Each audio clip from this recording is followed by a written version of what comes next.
ഇടവരകളില്ലാതെ നമുക്ക് ദൈവവചനത്തിൻ്റെ ചിന്തയ്ക്കായിട്ട് നമ്മളെ തന്നെ സമർപ്പിക്കാം. Hallelujah, hallelujah. നമ്മുടെ പുസ്തകങ്ങളെ തുറക്കാം. എബ്രായർക്ക് എഴുതിയ ലേഖനം ഹീബ്രൂസ് 13 അധ്യായത്തിൻ്റെ മുതൽ നമുക്ക് ചെറുതായിട്ടൊന്ന് ധ്യാനിക്കാം. എബ്രായർക്ക് എഴുതിയ ലേഖനം 13 അധ്യായത്തിൻ്റെ 1, 2, 3 വാക്യങ്ങളിൽ പറഞ്ഞ ചിന്തകളെ ധ്യാനിപ്പാനായിട്ട് ഞാൻ കർത്താവിനെ ആഗ്രഹിക്കുകയാണ്. 13 അധ്യായം ഹീബ്രൂസ് ചാപ്റ്റർ 13, അതിൻ്റെ 1 വാക്യം സഹോദരപ്രീതി നിലനിൽക്കട്ടെ. 2 വാക്യം അതിഥി സൽക്കാരം മറക്കരുത്, അതിനാൽ ചിലർ അറിയാതെ ദൈവദൂതന്മാരെ സൽക്കരിച്ചല്ലോ. അടുത്ത വാക്യം നിങ്ങളും തടവുകാരെന്ന പോലെ തടവുകാരെയും ശരീരത്തിലിരിക്കുന്നവരാകിയാൽ കഷ്ടം അനുഭവിക്കുന്നവരെയും ഓർക്കണം. അപ്പോൾ 1 വാക്യം അത് എബ്രായ ലേഖനത്തിൻ്റെ കർത്താവിൻ്റെ യുണീക്നെസ്സിനെ കുറിച്ചെല്ലാം പറഞ്ഞിട്ട് അതിൻ്റെ ഏറ്റവും ഒടുവിലൊരു പ്രാക്ടിക്കലായിട്ടുള്ള ഒരു കൺക്ലൂഡിങ് ചാപ്റ്ററായിട്ടാണ് 13 അധ്യായം നമ്മൾ കാണുക. വളരെ കാര്യങ്ങൾ അതിനകത്ത് പറയുന്നുണ്ട്. 1 വാക്യം സഹോദരപ്രീതി നിലനിൽക്കട്ടെ. എല്ലാവരും വാക്കൊന്ന് ചേർന്ന് പറഞ്ഞ് സഹോദരപ്രീതി നിലനിൽക്കട്ടെ. Let brotherly love continue. സഹോദരപ്രീതി ഈ മനുഷ്യൻ്റെ ഏറ്റവും വലിയ പ്രത്യേകത, മനുഷ്യർ ദൈവത്തിൻ്റെ സ്വരൂപമാണ്. അതുകൊണ്ടാണ് ക്രിസ്തുവിൻ്റെ അടുക്കൽ ഒരിക്കൽ വന്നിട്ട് ചോദിക്കുന്നുണ്ട്, കൈസർക്ക് കരം കൊടുക്കുന്ന വിഹിതമാണെന്ന് ചോദിക്കുമ്പം കർത്താവ് പറയുന്നൊരു വാക്കുണ്ട്, കൈസർക്കുള്ളത് കൈസർക്കും ദൈവത്തിനുള്ളത് ദൈവത്തിനും. എൻ്റെ സ്വരൂപം പേറുന്നവരാണ് മനുഷ്യർ. മനുഷ്യർക്ക് ഉള്ള ഒരു പ്രത്യേകത, അവർ ദൈവത്തിൻ്റെ ഇമേജ് ക്യാരി ചെയ്യുന്നവരാണ്. They are carrying the image and likeness of God.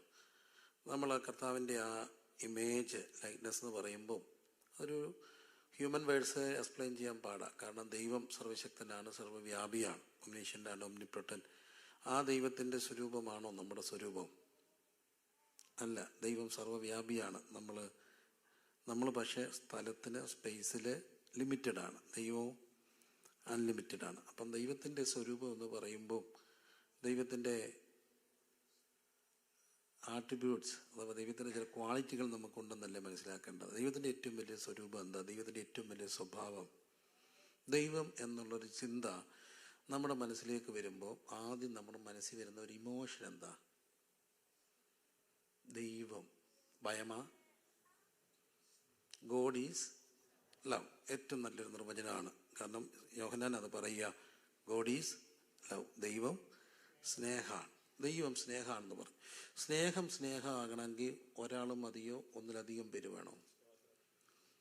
സ്നേഹം എന്ന് നമ്മൾ പറയുമ്പോൾ സ്നേഹം ഒറ്റയ്ക്കുള്ള സ്നേഹമുണ്ട്. അതിൻ്റെ നാട്ടിൽ വിളിക്കുന്ന, എനിക്ക് ഇവിടുത്തെ ഭാഷ അത്ര അറിയത്തില്ല, 1 വേ ട്രാഫിക് എന്ന ഉള്ളിലിങ്ങനെ സ്നേഹം വർഷങ്ങൾ കൊണ്ടു കിടന്ന് പറയാതെ കൊണ്ടു കിടന്ന് ഉരുകി തീർന്നവരൊക്കെ നമ്മുടെ കോളേജ് ക്യാമ്പസിലൊക്കെ ഉണ്ട്. അതിനെ 1 വേ ട്രാഫിക് എന്ന് വിളിക്കും. അങ്ങോട്ട് കൊടുത്തത് ഇങ്ങോട്ട് ഇല്ല. കർത്തൃമേശ എൻ്റെ ഉള്ളത് കൊണ്ട് ഞാൻ ഒന്ന് സൂക്ഷിച്ച് സംസാരിക്കാം, കാരണം ബഹുമാനത്തോടെ. എന്നാലും പറയാറുള്ളൊരു പാട്ടുണ്ട്, അക്കരെ ഇക്കരെ നിന്നാലെങ്ങനെ ആശ തീരും, ഒന്നീ ആങ്കിളി അക്കരയ്ക്ക്, അല്ലെങ്കിൽ പെങ്കിളി ഇക്കരയ്ക്ക്. അക്കരെ ഇക്കരെ നിന്നാൽ സ്നേഹം എന്ന് പറയുന്നത് ഒരാൾ മാത്രം പോരാ, ഒന്നിൽ അധികം പേരുണ്ട്. കൊടുക്കാൻ ഒരാൾ വേണം, സ്വീകരിക്കാൻ ഒരാൾ വേണം. It's all about giving and receiving. സ്നേഹം കൊടുക്കുകയും വാങ്ങുകയും ചെയ്യുന്നു. അപ്പോൾ ഒരാൾ മാത്രമാണെങ്കിൽ നമുക്ക് സ്നേഹം ഫീൽ ചെയ്യത്തില്ല. അതുകൊണ്ടാണ് ദൈവത്തിൻ്റെ സ്വരൂപം എന്ന് പറയുമ്പോൾ ദൈവം ബന്ധമാണ്. പിതാവ്, പുത്രൻ, പരിശുദ്ധാത്മാവ്. എല്ലാവരും ആ വാക്കെന്ന് പറഞ്ഞേ, പിതാവ്, പുത്രൻ, പരിശുദ്ധാത്മ. ഈ ത്രിയേക ദൈവം ഒരു ഡിവൈൻ മിസ്റ്ററിയാണ്. ഇന്ന് ഒത്തിരി സംവാദങ്ങളാണ് ഈ തൃത്വമൊക്കെ ആയിട്ട് ബന്ധപ്പെട്ട് നടക്കുന്നത്. ഈ തൃത്വമായിട്ട് ബന്ധപ്പെട്ട് ഈ സംവാദങ്ങളെല്ലാം നടക്കുമ്പോൾ മനസ്സിലാക്കപ്പെടേണ്ട ഒരു കാര്യമുണ്ട്. നമുക്ക് ഹ്യൂമൻ വേർഡ്സിൽ ട്രിനിറ്റി എക്സ്പ്ലെയിൻ ചെയ്യാൻ, if human words are sufficient to explain the mystery of the Trinity, not sufficient. അതതിൻ്റെ സത്യം. അതിനെ എക്സ്പ്ലെയിൻ ചെയ്യാൻ പാടാണ്. അതിൻ്റെ അർത്ഥം ഇതൊരു സത്യമല്ലെന്നല്ല.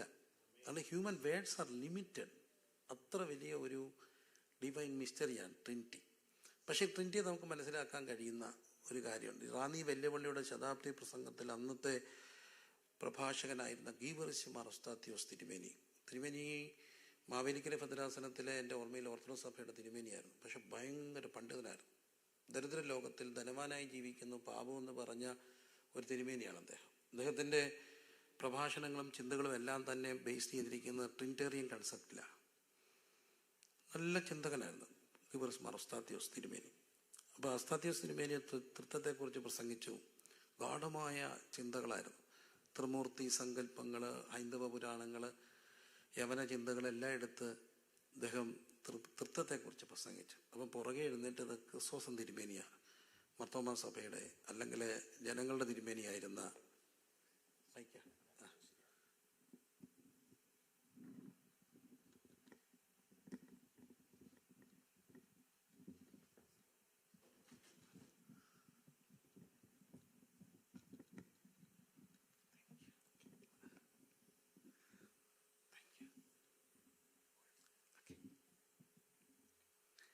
ജനങ്ങളുടെ ജനകീയനായ തിരുമേനി എഴുന്നേറ്റപ്പം പറഞ്ഞു എന്നാ പറയുക, പ്രിയ തിരുമേനി, തൃത്വത്തെക്കുറിച്ച് ഇത്രയും പറഞ്ഞപ്പോൾ ഞാൻ ഓർത്തുപോയി, ത്രിയേക ദൈവത്തിന് ഈ കാര്യത്തെക്കുറിച്ച് ഇത്രയും അറിയാമോ?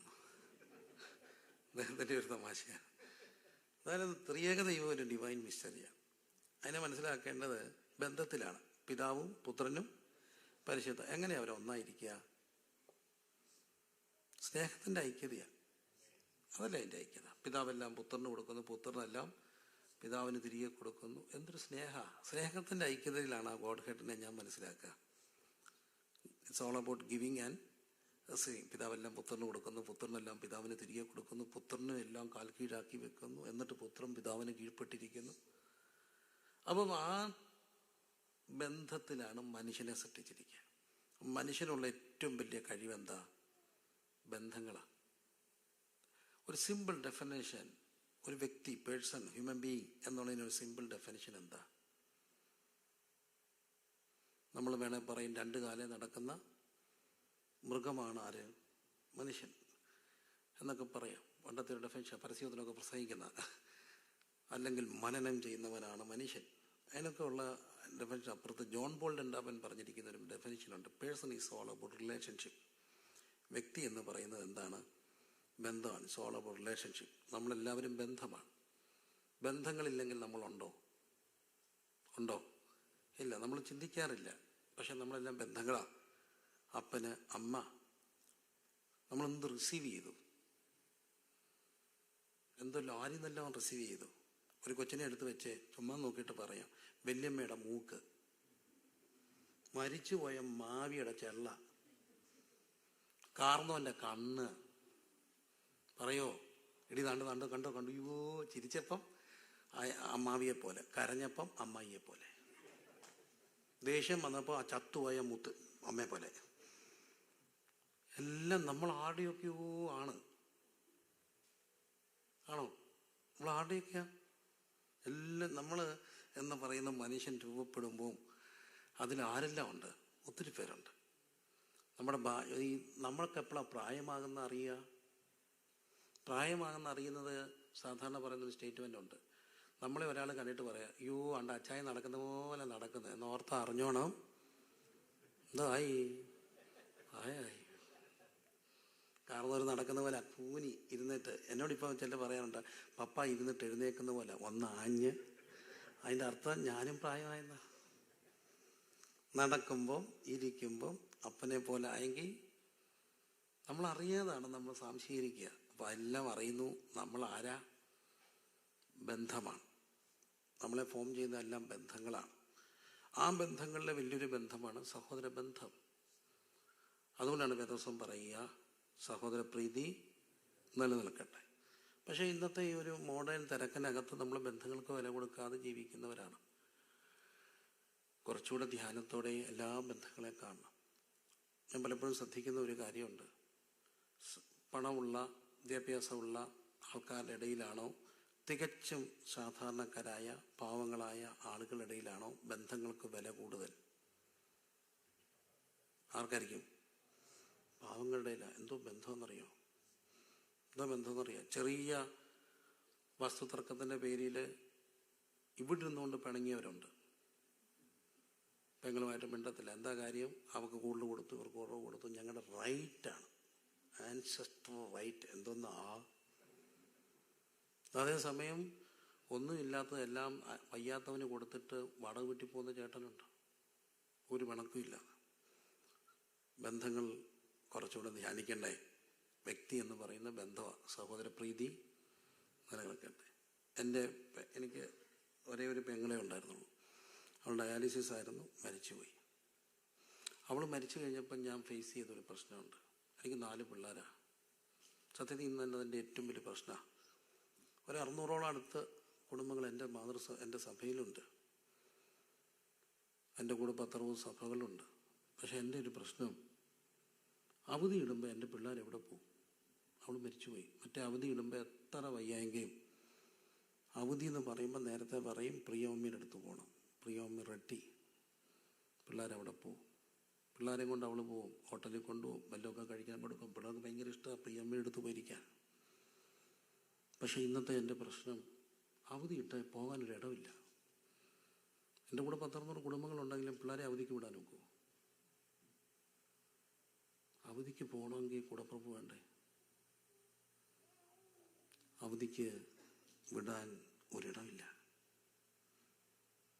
അതുകൊണ്ടൊക്കെയാണ് വേദോസം പറയുക, എല്ലാ ബന്ധങ്ങളെയും കുറച്ചുകൂടെ സ്നേഹത്തോടെ കാണാൻ കഴിയണം.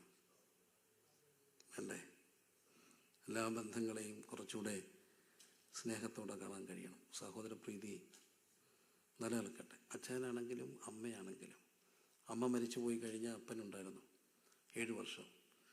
ഞാൻ വരുമ്പോൾ 1 മണി 2 മണി 3 മണിയൊക്കെ ആവും. 1 മണി 2 മണിക്കൊക്കെ ഞാൻ വന്നാലും അവസാനമൊക്കെ ഓക്സിജനേറ്റർ ഇങ്ങനെ വെച്ചോണ്ടൊക്കെ ഇരിക്കുക. എന്നാലും ഓക്സിജനൊക്കെ വെച്ചുകൊണ്ട് ചാരുകസേരയിൽ ഇങ്ങനെ ജനലും തുറന്നിട്ട് നോക്കിയിരിക്കും. 1 മണിയാകുമ്പം 12 മണി ഇടയ്ക്ക് ഒരു വട്ടം വിളിക്കും, 2 വട്ടം എവിടായി. ഞാൻ വന്ന് കയറുമ്പോഴത്തേന് വട്ടം കണ്ടാൽ മതി, പതുക്കെ എഴുന്നേറ്റ് പോവും. എഴുന്നേറ്റ് പോകുമ്പോൾ ജനലിൽ കൂടെ കാണാം, എഴുന്നേറ്റ് ഇങ്ങനെ പോകുമ്പം കൈരിയെല്ലാം അങ്ങ് പോവും. അതിങ്ങനെ പിടിച്ചുകൊണ്ട് ഒരാൾ ഓക്സിജൻ വലിച്ചുകൊണ്ട് മുറിയിൽ പോകും. അപ്പോൾ മരിച്ചു കഴിഞ്ഞ് ഞാൻ ഫീൽ ചെയ്തൊരു കാര്യമുണ്ട്. ഭാര്യയെ വിളിക്കുന്ന ഒഴിച്ചാൽ നമ്മൾ ഈ കൺവെൻഷൻ അങ്ങോട്ട് ചെല്ലുമ്പോൾ എല്ലാവരും വിളിക്കും, എവിടായി, ചവിട്ടി വിട്ടോ, ഇടയ്ക്കങ്ങ് നിർത്തരുത്, ഇവിടെ വന്നേ കാപ്പി കുടിക്കാവൂ. തിരിച്ചു പോകുമ്പോൾ എവിടെ ആയെന്ന് ചോദിക്കത്തില്ല മക്കളെ. ഇന്ന് വരും 2-3 പേരുള്ള ഭാഷ വീട്ടിൽ ചെന്നോ ചോദിച്ചത്. അവർക്കെന്താ, അവിടെ കൺവെൻഷൻ കഴിഞ്ഞാൽ അവിടെ പരിപാടി തീർന്നു. എന്നാൽ പിന്നെ പോവല്ലേ, ശരി, അത്രയുള്ളവർ. പക്ഷെ വന്നോന്ന് തിരക്കാൻ ആരാ ഉള്ളേ? പിള്ളേർ തിരക്കോ? ഇന്ന് വരെ തിരക്കിയിട്ടില്ല. പരമാർത്ഥ ഇതൊക്കെ. പപ്പ എവിടാന്ന് അവരും തിരക്കത്തില്ല, അവർ കിടന്നുറങ്ങും. പിന്നെ തിരക്കാൻ, നോക്കിയിരിക്കാൻ. അപ്പം അതൊക്കെ പോകുന്നതിന് മുമ്പ് ദിവസം പറയുന്നു, ബന്ധങ്ങൾ നഷ്ടപ്പെടുത്തരുത്, സഹോദരപ്രീതി നിലനിൽക്കട്ടെ. 2ാമത്തെ കാര്യം, അതിഥി സൽക്കാരം മറക്കരുത്. അതിഥി സൽക്കാരം എന്ന് പറയുമ്പോൾ നമ്മുടെ അതിഥി സൽക്കാരല്ലത്. നമ്മൾ ദൈവമക്കളായതുകൊണ്ട് കുറച്ചൊരു ലിമിറ്റേഷനുണ്ട്. എൻ്റെ ഒത്തിരി ബന്ധുക്കളുണ്ട് ഈ അമേരിക്കയിൽ, യാക്കോബക്കാരാ. അവർക്കൊക്കെ ഭയങ്കര സംഭവമാണ്. നാളെ പാർട്ടിയുണ്ട്, എല്ലാ വീക്കെൻഡും പാർട്ടിയാണ്.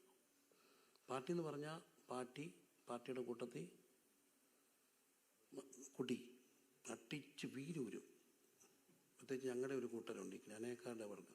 അവർ പറയുന്ന കാനായിലെ കല്യാണത്തിനാണ് കർത്താവ് വീഞ്ഞാക്കിയെന്നാണ്. ആ ലൈസൻസ് കൂടെ ഉള്ളത് കൊണ്ട് അട്ടിച്ച് വീരൂരും. പാർട്ടി കുട്ടി, സങ്കടം തോന്നും. ലൈവല്ലേ? ഓ കുഴപ്പമില്ല, സത്യമല്ലേ?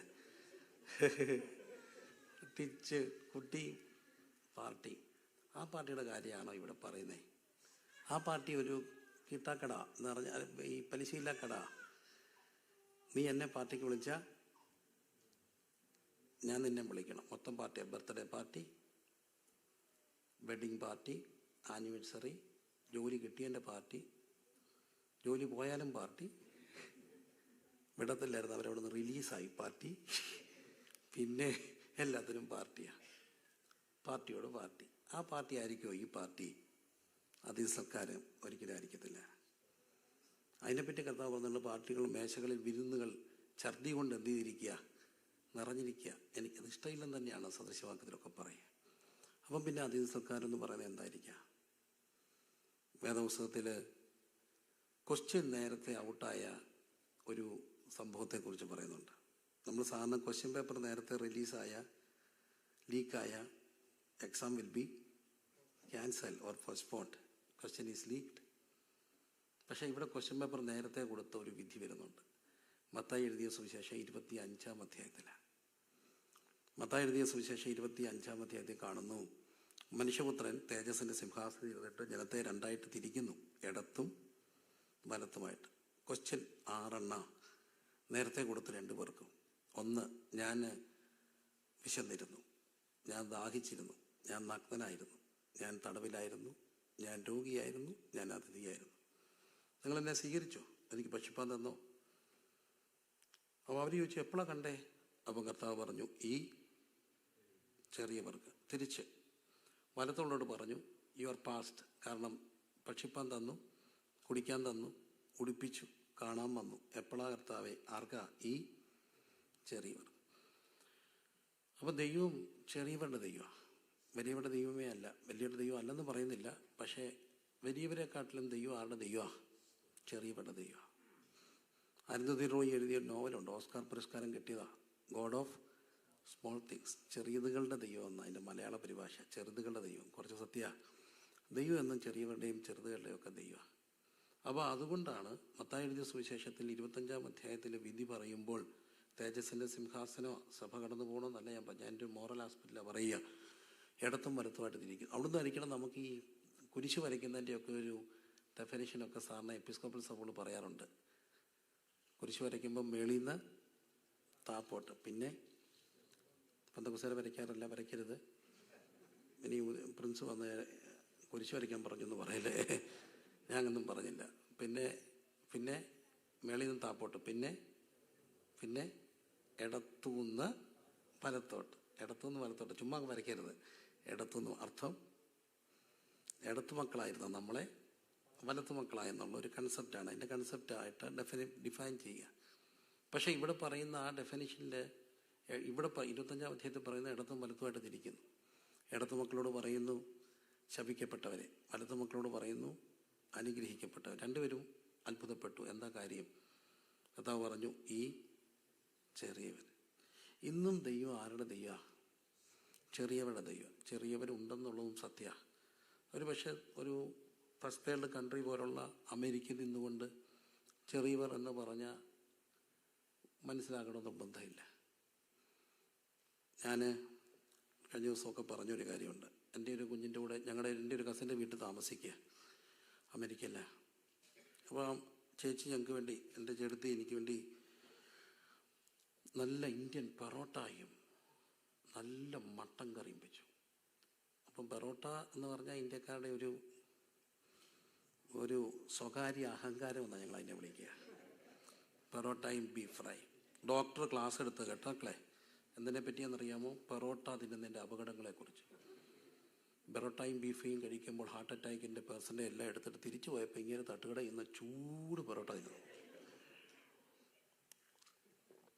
അപ്പോൾ എല്ലാ മലയാളികളുടെയും ഒരു ചെറിയ സ്വകാര്യ അഹങ്കാരം എന്ത്? പെറോട്ടയാണ്. അപ്പോൾ പെറോട്ടയും മട്ടൻ ചാപ്സും.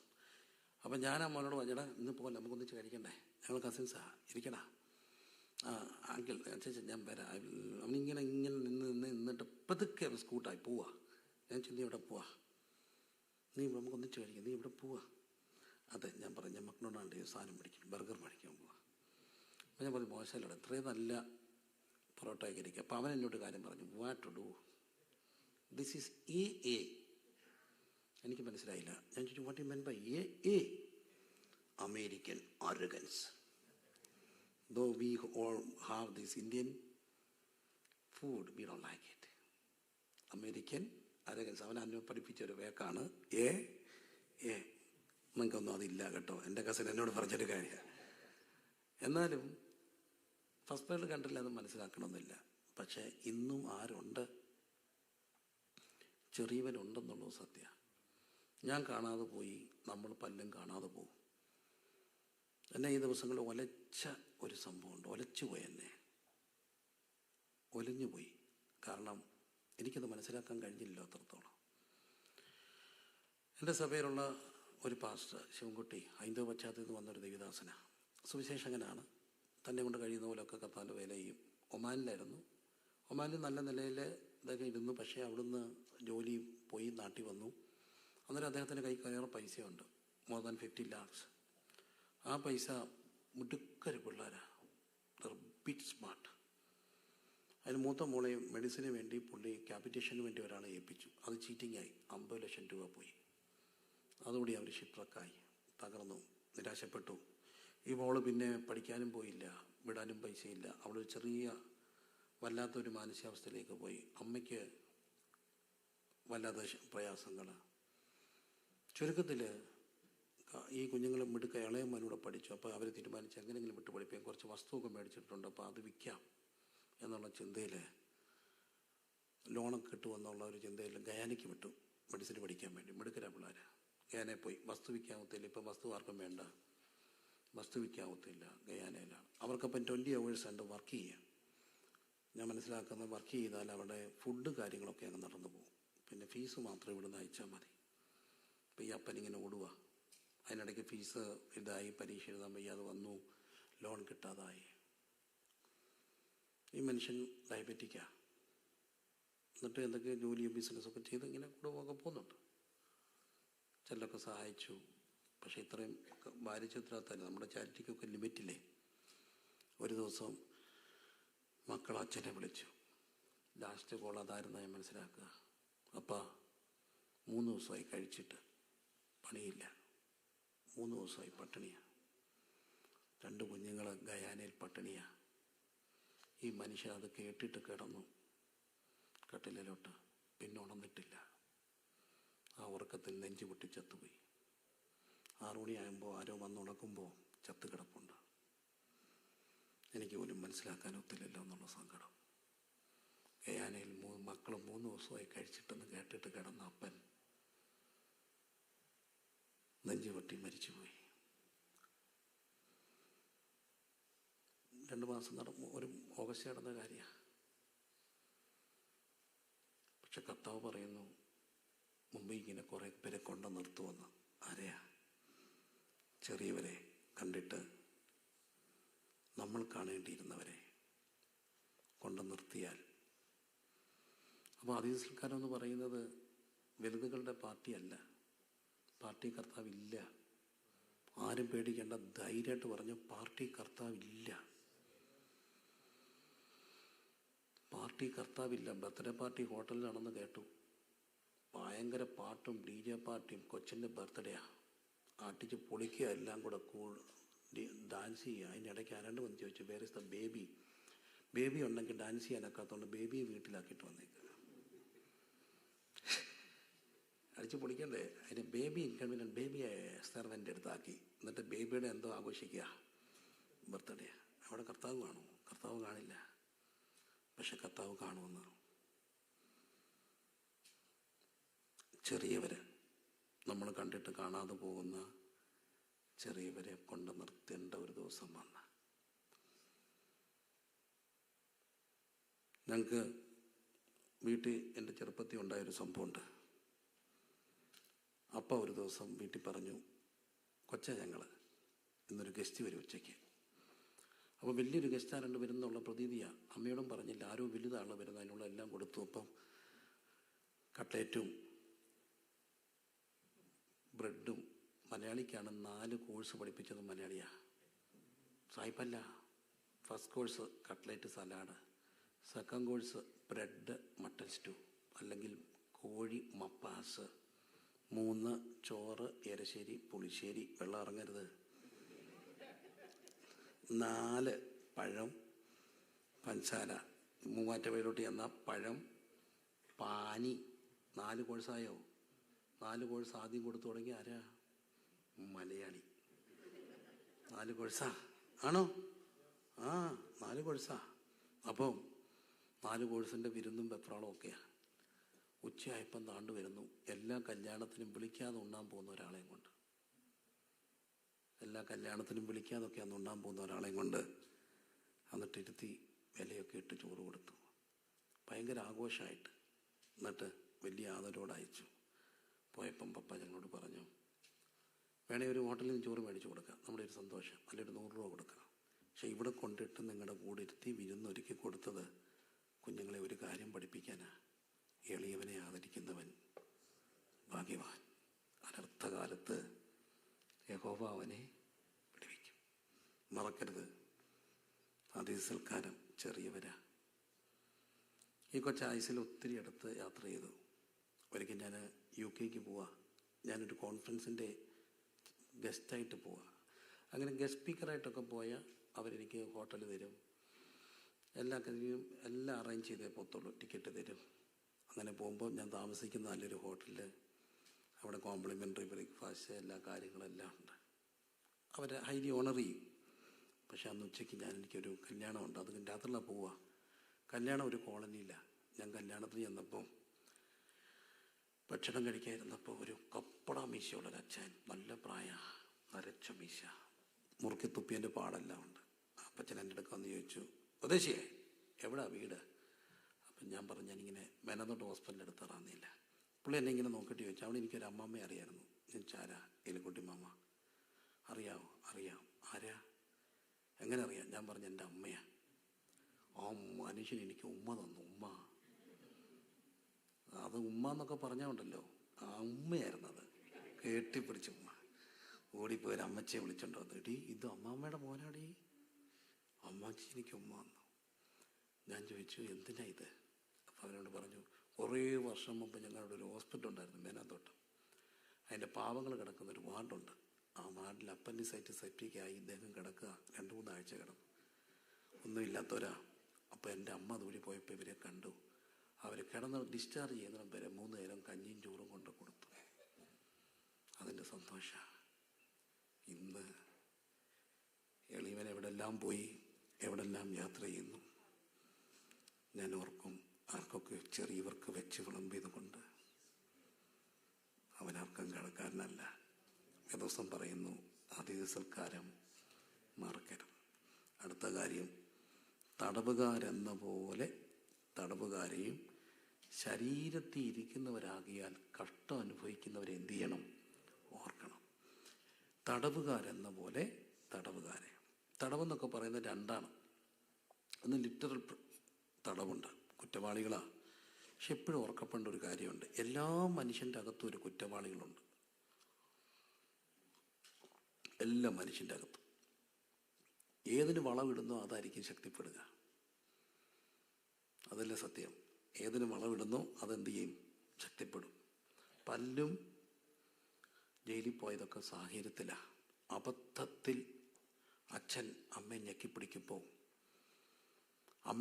അച്ഛനെ നിന്ന് രക്ഷിക്കാൻ വേണ്ടി മദ്യപിച്ച് വരുന്ന അപ്പനെ അടിച്ചപ്പം ചാവുമെന്ന് ഓർത്തതല്ല. പക്ഷെ കേസ് വന്നപ്പോൾ എന്തായി? കൊലപാതകമായി. ജയിലിൽ പോകേണ്ട വന്നവർ സാഹചര്യത്തിൻ്റെ പുറത്ത്. അവരെയൊക്കെ കുറച്ചുകൂടെ ആദരവായിട്ട് കാണാൻ. കാരണം ഞാനും ജയിലിൽ പോകേണ്ടവനായിരുന്നു. പക്ഷെ സുവിശേഷം എന്നെ രൂപാന്തരപ്പെടുത്തിക്കൊണ്ടല്ലേ നമ്മൾക്കൊക്കെ ഒരു നല്ല മാന്യത കിട്ടിയത്. തടവുകാർ. രണ്ടാമത്തെ ഒരു തടവുണ്ട്. പെട്ടെന്ന് സ്ട്രോക്ക് വന്നാൽ, തളർന്നുപോയ, കിടന്നുപോയ എവിടാകും? തടവിലാകും, കിടപ്പിലാകും. തടവാത് ലിറ്ററലി തടവ.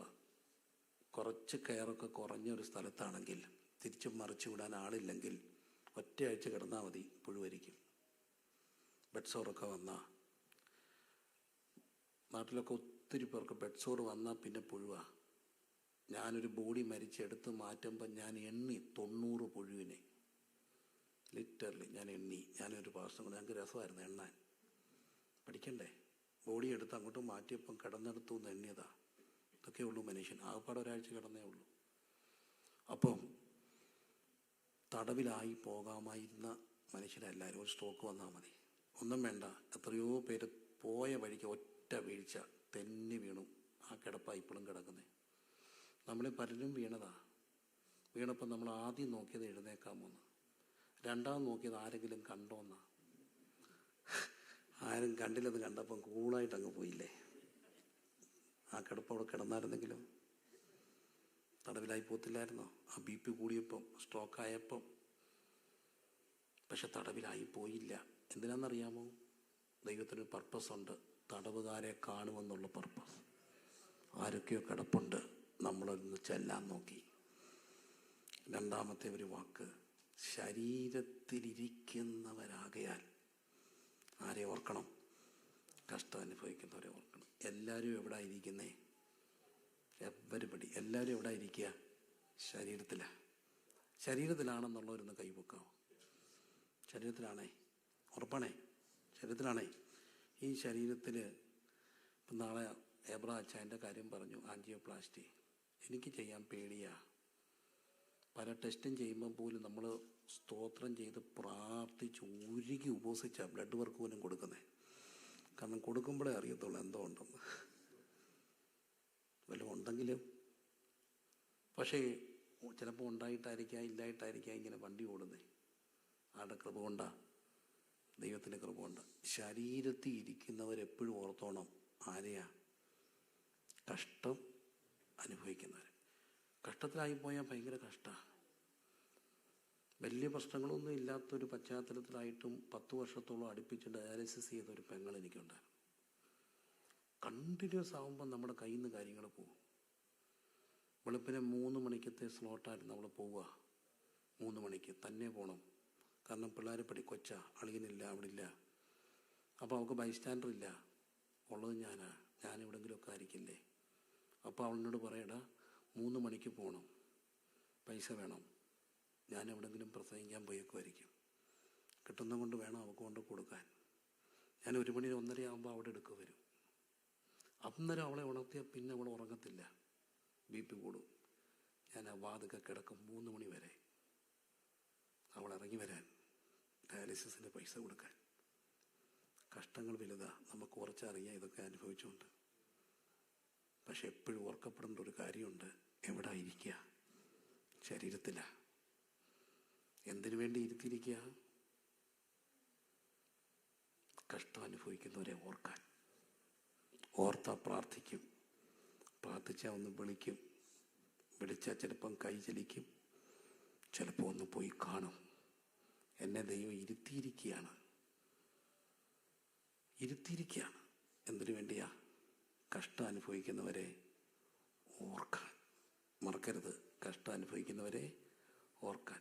പലപ്പോഴും എനിക്കും ശാരീരിക പ്രയാസങ്ങൾ പലതും ഉണ്ടായിട്ടുണ്ട്, വേഴ്സായിട്ടുണ്ട്. പക്ഷെ ഒറ്റ കാര്യം കൊണ്ടാണ് തമ്പുരാൻ രക്ഷിച്ചത്. എങ്ങനെയൊക്കെ ഒന്ന് രക്ഷിച്ചു.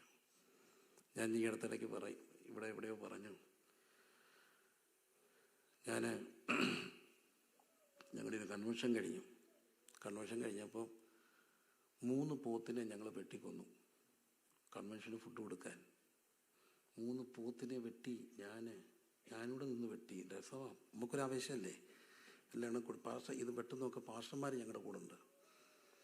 വശമുള്ള പിള്ളേർ എല്ലാം കൂടി വെട്ടി ഒരയ്ക്ക് വാരിയെടുത്ത് പോട്ടി വെച്ച് കപ്പ ബിരിയാണി വെച്ച് പോട്ടിയെടുത്ത് ബോട്ടി ഫ്രൈ ആക്കി അടിച്ച് കാന്ന് പോത്തിനെ കൊടുത്തു. എന്നിട്ട് ഞാൻ ഇങ്ങനെ വന്നിട്ട് പുഷ്പഗിരി ചെന്നെൻ്റെ ബ്ലഡ് എടുത്തപ്പോൾ എൻ്റെ കിഡ്നി ഫങ്ഷൻ എല്ലാം പോയി, ക്രിയാറ്റിനെല്ലാം കൂടുതലാണ്. എനിക്കങ്ങ് സങ്കടമായി. ഡോക്ടറിനോട് പറഞ്ഞു, നീ ഇറച്ചിയും വിട്ട് പിന്നെ ഒന്നും കഴിക്കരുത്, പയറ് കഴിക്കരുത്, 2 വീക്സിൽ റിപ്പീറ്റ് ചെയ്യണം, എന്നിട്ട് ഡിസൈഡ് ചെയ്യുക. എല്ലാം കേട്ടു. ഞാൻ പുറത്ത് ജീപ്പ് എടുത്തുകൊണ്ട് അങ്ങോട്ട് മാറിയിരുന്നിട്ട് ഒറ്റ കരച്ചിൽ കരഞ്ഞു. തമ്പുരാനെ, 3 പോത്തിനെ വെട്ടിയിട്ടാണ് ഞാൻ വരുന്നത്. ഇനി അതിൻ്റെ കടം വീണ്ട ഞാൻ 1 വർഷം കൺവെൻഷൻ പ്രസംഗിക്കണം. എന്നോട് തിന്നരുത് പറഞ്ഞാൽ ദോഷമല്ലേ, മോശമല്ലേ കർത്താവേ? അങ്ങനെ പറയാൻ നോക്കുമോ? എൻ്റെ മക്കളെ ഞാൻ തിരിച്ച് വീട്ടിൽ പോയി. എനിക്കങ്ങ് ഭയങ്കര സങ്കടമായി. ഞാൻ രാത്രി കിടക്കുക, എനിക്കങ്ങ് ഭയങ്കര മനപ്രയാസം. അവനവൻ്റെ കാര്യം വരുമ്പോൾ എത്ര എന്ന് പറഞ്ഞാൽ എല്ലാവർക്കും പേടിയില്ലേ. പിന്നെ ഏറ്റവും വലിയ പാടാണ് ഈ മരണമാണ്, രോഗമാണെന്നൊക്കെ പറഞ്ഞിട്ട് അത് കണ്ടുകൊണ്ട് ജീവിക്കുക. ഞാൻ കിടന്നു. ഞാൻ വെളുപ്പിന് ഒരു ദർശനം കാണുക. മുംബൈയിൽ ഒരു തങ്കച്ചാനുണ്ട്. തങ്കച്ചാൻ എന്ന് പറഞ്ഞ മനുഷ്യൻ സാധുവാണ്, താടിയൊക്കെ ഇത്രയുണ്ട്, നോട്ട് മാരീഡ്, സന്യാസി പോലെ ജീവിക്കുന്നൊരു മനുഷ്യനാണ്. ഭയങ്കര ഭക്തനാണ്, പ്രാർത്ഥനാ മനുഷ്യനാണ്. അദ്ദേഹത്തിൻ്റെ അടുക്ക് ഒത്തിരി പേര് ഈ രോഗികൾ പ്രാർത്ഥിക്കാൻ വരും, മറാഠികളൊക്കെ. അവർക്ക് വേണ്ടി പ്രാർത്ഥിക്കും. ഗ്രാമത്തിലാണ്, എല്ലാവർക്കും സൗഖ്യം കിട്ടും. വലിയ വെല്ലോണൊന്നും അല്ല, പക്ഷേ ഭക്തനായൊരു മനുഷ്യന്. ഒരിക്കൽ എന്നെ കണ്ടപ്പം പറഞ്ഞു, മോനെ നിനക്ക് വേണ്ടി ഞാൻ പ്രാർത്ഥിക്കാറുണ്ടെന്ന് പറഞ്ഞു. അതെനിക്ക് വലിയ സന്തോഷമായി. ഞാൻ രാവിലെ ദർശനം കാണും, ഒരു സ്വപ്നം കാണാൻ പുള്ളി എൻ്റെ അടുക്ക വന്നിരുന്ന് ഇങ്ങനെ പ്രാർത്ഥിച്ചിട്ട് എണ്ണയിട്ട് പൂശി പ്രാർത്ഥിക്കുന്നു. ഞാൻ ഉണർന്നു, എനിക്ക് സ്വപ്നമല്ലേ. അപ്പം ഞാൻ നേരം വെളുത്തൊരു 8 മണിയായപ്പോൾ ഈ അച്ചായനെ വിളിച്ചു. തങ്കച്ചായോ, റാന്നിന്ന് പ്രിൻസാ. ആണോടാ മോനെ, വെളുപ്പിനെ ഞാൻ നിൻ്റെ മുറി വന്ന് പ്രാർത്ഥിച്ചായിരുന്നു. ഇതിനെ എനിക്ക് തിയോളജിക്കലി വ്യാഖ്യാനിക്കാൻ കഴിയത്തില്ല, അതുകൊണ്ട് ഞാൻ പറഞ്ഞു എക്സ്പീരിയൻസാണ്. ഞാൻ വെളുപ്പിനെ നിൻ്റെ മുറി വന്ന് പ്രാർത്ഥിച്ചിടാൻ നിനക്ക് ധൈര്യമായിട്ട് പൊക്കോ, നോ പ്രോബ്ലം. ഞാൻ ചെന്നപ്പോൾ എല്ലാം മാറി. അങ്ങനെ എന്തെല്ലാം അനുഭവങ്ങളിൽ കൂടെ പോയോണ്ടോ തമ്പുരാൻ നിർത്തിയത്. ശരീരത്തിലാണെങ്കിലും നിർത്തിയത് ഒറ്റ കാര്യത്തിനാണ്. നമ്മൾ ജീവിച്ചിരുന്ന കഷ്ടം അനുഭവിക്കുന്നതിനെ ഓർക്കുന്നൊരു പ്രതീക്ഷ കർത്താവിനുള്ളത് കൊണ്ട് ആ പ്രതീക്ഷ നഷ്ടപ്പെടുത്തരുത്. ദൈവത്തിൻ്റെ കഷ്ടം അനുഭവിക്കുന്നവരെ ഓർക്കണം. 4 കാര്യങ്ങൾ. 1, ബന്ധങ്ങളെ ധ്യാനിക്കണം. അവർ മരിച്ചു പോകുന്നതിന് മുമ്പ്, മരിച്ചാൽ പിന്നെ ബന്ധമില്ലല്ലോ, കൂടെ മരിക്കുന്നതിന് മുമ്പ് കുറച്ചുകൂടെ സ്നേഹിക്കാൻ. 2, ചെറിയവരെ കുറച്ചുകൂടെ ഓർക്കാൻ. ഇളയവനെ ആദരിക്കുന്നവൻ ഭാഗ്യവാൻ. 3, തടവിലാകാതിരുന്നത് തടവുകാരെ കാണാൻ. 4, ശരീരത്തിലാണ് ആരെ ഓർക്കണം? കഷ്ടം അനുഭവിക്കുന്നവരെ. കണ്ണുകളടച്ച്. ഞാൻ ശരീരത്തിലല്ലേ. ഇന്നലെ മിന്നിയ എത്രയോ പേരിന്നില്ല. ഇല്ല, ലിറ്ററലി ഇല്ല.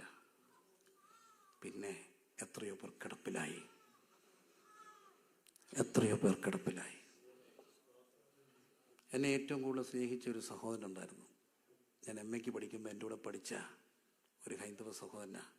ഭയങ്കര സ്നേഹമായിരുന്നു. ഞാനും ബൈജു ഭയങ്കര സ്നേഹം. അവനിലേക്ക് കൊണ്ടുവരുമ്പോൾ എനിക്കൂടെ പൊതി കൊണ്ടുത്തരും. ഞങ്ങൾ ഒന്നിച്ച് ജീവിച്ചു, ഒന്നിച്ച് കഴിച്ചു. അത് കഴിഞ്ഞ് ഞാൻ സെമിനാരിലേക്ക് പോയി. സെമിനാരിൽ നിന്ന് ഞാൻ വരുമ്പോൾ ഞാൻ അവന് കത്തയച്ചു, നീ കോട്ടയത്ത് വരണം. അന്ന് ഫോണില്ല, കത്തയച്ചു. ഇവൻ വന്നു. ഞാൻ അവനെ പോയി കണ്ടു. ദൂരെ നിന്ന് ഇവനെ കണ്ടിട്ട് എനിക്ക് മനസ്സിലായില്ല. അടുത്ത് വരുമ്പോഴാണ് എനിക്ക് ഇവനെ മനസ്സിലായേ. ഇവൻ വല്ലാതെ മെല്ലിച്ചിരിക്കുക. ഞാൻ ചോദിച്ചേടാ നിനക്ക് എന്ത് പറ്റി? അവനോട് പറഞ്ഞു, എന്തോ പറ്റാനാടാ, ഡയബറ്റിക്ക് വന്നതാ. അവൻ ക്ഷീണിച്ചു. അടുത്ത അവധിക്ക് ഞാൻ അവനെ കാണാൻ ചെല്ലുമ്പോൾ മെഡിക്കൽ കോളേജിൽ കിടക്കുക, സ്കിൻ ഗ്രാഫ്റ്റ് ചെയ്ത് ദശയെടുത്ത് വെച്ച് കിടക്കുക. എന്നെ കണ്ടപ്പോൾ അവൻ്റെ കയ്യെ കയറി പിടിച്ചിട്ട് പറഞ്ഞു, എന്നെ ഒഫീഷ്യൽ ഏബ്രാന്നാ. അവനെ നമ്മൾ 3 കൂട്ടല്ലായിരുന്നോ? നീ അറിഞ്ഞോ അവൻ്റെ കാര്യം? ചോദിച്ചു. അവനെന്ത് പറ്റി? മറ്റൊരു കൂട്ടുകാരൻ, അവൻ ലുക്കീമിയായിരുന്നടാ, മരിച്ചു. അവറാനെ ഞാൻ താണ്ട്ര കിടക്കുന്നു. അവറാനെ ഇനി നീയേ ഉള്ളടാന്ന് പറഞ്ഞു. എൻ്റെ അകത്തൊരു ഇരുത്തി വെട്ടിപ്പോയി. ഞാനല്ലേ ഉള്ളൂ. അധികം താമസിച്ചില്ല, എൻ്റെ കൂട്ടുകാരൻ മരിച്ചു. മരിക്കുമ്പോൾ ഞാൻ മലബാറിലാണ്. ഞാൻ അവനെ കാണാൻ വേണ്ടി ഓടി വന്നു. ഓടി വരുമ്പോൾ അവരുടെ സമയമായി ബോഡി എടുക്കാൻ. പ്രിയരെ, ഞാൻ അവന് ഉമ്മ കൊടുത്തു. എൻ്റെ കൂട്ടുകാരനെ അവസാനം കണ്ടു. പക്ഷെ ബോഡി എടുക്കാൻ നേരത്ത് അവിടുത്തെ കാർമ്മികരെ ചോദിക്കുന്നു, ആരായി? പാസ്റ്റർ അബ്രഹാം പാസ്റ്റർ ആരാ? പിന്നെ അവർക്കറിയാമല്ല, അവരുടെ വീട്ടുകാർക്ക് അറിയാം. പറഞ്ഞിരുന്നു, ആരാടാ ഈ പാസ്റ്റർ? ആരാ? അവറാൻ പാസ്റ്ററെ ആരാ? എന്തോ എവിടാ വന്നേ? ഞാൻ ചെന്നു. എന്നാ കാര്യം? പിടിച്ചോ തലയ്ക്കൽ. ഞാൻ ചോദിച്ചാ, അവൻ പറഞ്ഞിരുന്നു മരിക്കുന്നതിന് മുമ്പ് അവറാൻ കൂടെ പിടിക്കണം. ഹൈന്ദവ സഹോദരനായ എൻ്റെ കൂട്ടുകാരൻ്റെ ചെതയ്ക്ക് വലം വെക്കുമ്പോൾ 3 വർഷത്തെ ഡയബറ്റിക് അവനെ കൊണ്ടുപോയി. 10-20 വർഷം കഴിഞ്ഞിട്ട് ഇന്നും മരിക്കാതിരിക്കുന്നത് ആരെ ഓർക്കാൻ വേണ്ടിയാ? ശരീരത്തില. കണ്ണുകളെല്ലാം അടച്ച് എൻ്റെ വാക്കുകളെ അവസാനിപ്പിക്കുക. എൻ്റെ കർത്താവെ, കുറച്ചുകൂടെ സ്നേഹത്തോടെ കാണാൻ, കുറച്ചുകൂടെ ഞങ്ങൾ ശരീരത്തിലാണെന്നോർത്ത് വിനയപ്പെടാൻ, എന്നിട്ട് കുറച്ചുകൂടെ കഷ്ടം അനുഭവിക്കുന്നവരെ 2 കൈയും നീട്ടി ചേർത്ത് പിടിക്കാൻ, കുറച്ചുകൂടെ ചെറിയവരെ ഇങ്ങനെ ചേർക്കാൻ. ഇവരെല്ലാം ഒരു ദിവസം ഞങ്ങളുടെ മുമ്പിൽ വന്ന് നിൽക്കും. അതിനു മുമ്പ് എളിയവനെ ആദരിക്കാൻ. കർത്താവെ, ഞങ്ങളുടെ ബന്ധങ്ങൾ മരണപ്പെട്ടു പോകുന്നതിന് മുമ്പ് കുറച്ചുകൂടെ അവരെ സ്നേഹിക്കാൻ,